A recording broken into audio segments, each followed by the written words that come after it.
भारत की इस भूमि पर जहां हजारों मंदिर हैं, कुछ स्थान ऐसे भी हैं जिनकी मिट्टी में ही रहस्य सांस लेते हैं। आज हम आपको एक ऐसे ही दिव्य धाम की ओर ले चलते हैं। एक ऐसा स्थान जो न केवल शिव भक्तों के लिए पावन है, बल्कि शक्ति की उपस्थिति से भी ऊर्जस्वित है। झारखंड के देवघर में स्थित बाबा बैद्यनाथ धाम एक ऐसा तीर्थ स्थल जहां लोग अपने कंधों पर गंगा जल लाते हैं और शिवलिंग पर चढ़ाकर मनोकामनाएं मांगते हैं। कहते हैं यहाँ आने से पहले ही शिव आपको बुलाते हैं।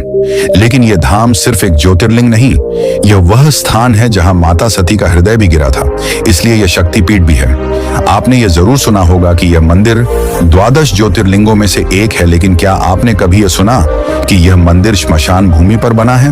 हाँ, ये बिल्कुल सच है। जहां आज घंटियों की गूंज है, वहां कभी चिता जलती थी।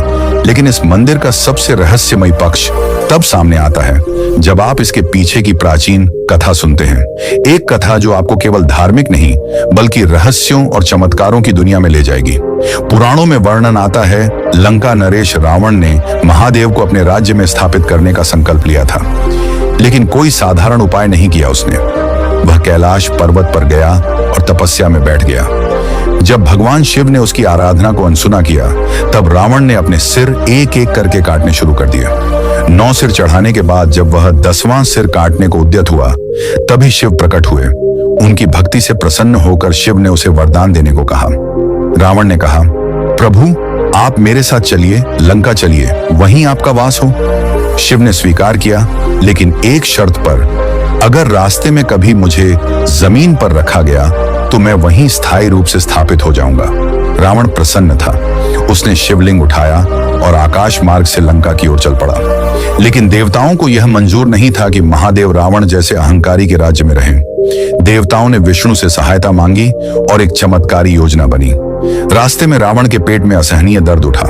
वास्तव में वरुण देव उसके पेट में प्रवेश कर गए थे। रावण को तुरंत लघु शंका की आवश्यकता हुई, लेकिन शिवलिंग को वह जमीन पर रख नहीं सकता था। उसी समय एक ग्वाल बाल वहां खड़ा मिला, जो वास्तव में भगवान विष्णु थे।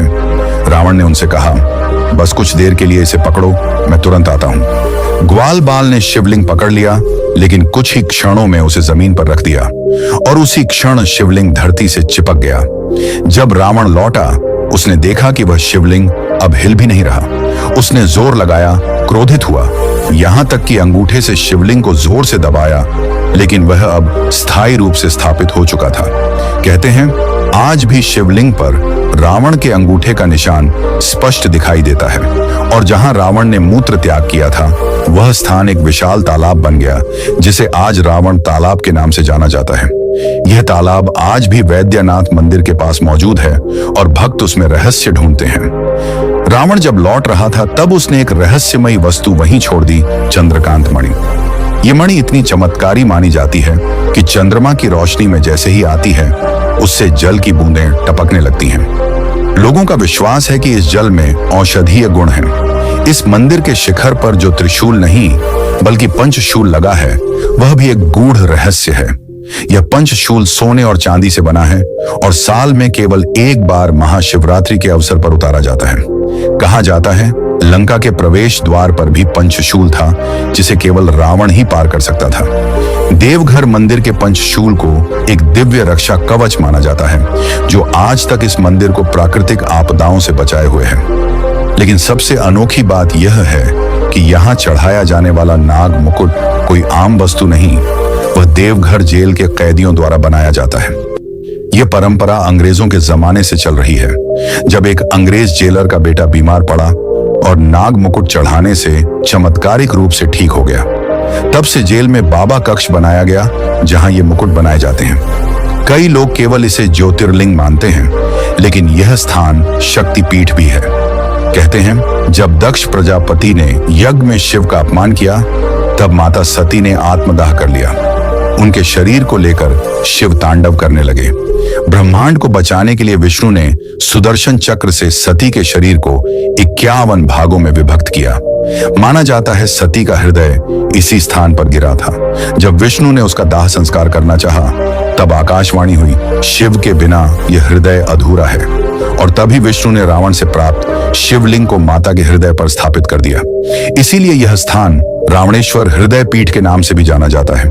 यहाँ हर साल सावन में करोड़ों भक्त जल लेकर आते हैं। परंपरा कहती है कि पहले कांवड़िया स्वयं भगवान श्री राम थे।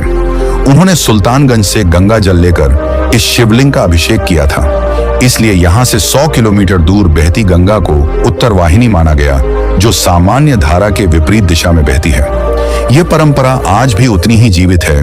कांवड़ उठाकर बिना जूते, कांधे पर श्रद्धा और पैरों में विश्वास लेकर हर साल लाखों भक्त बाबा बैद्यनाथ के दरबार पहुंचते हैं। क्या आप कभी देवघर गए हैं या जाने की इच्छा रखते हैं? कमेंट में जरूर लिखिए जय बाबा बैजनाथ।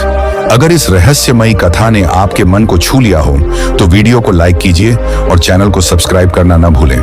मिलते हैं अगले आध्यात्मिक यात्रा में। हर हर महादेव।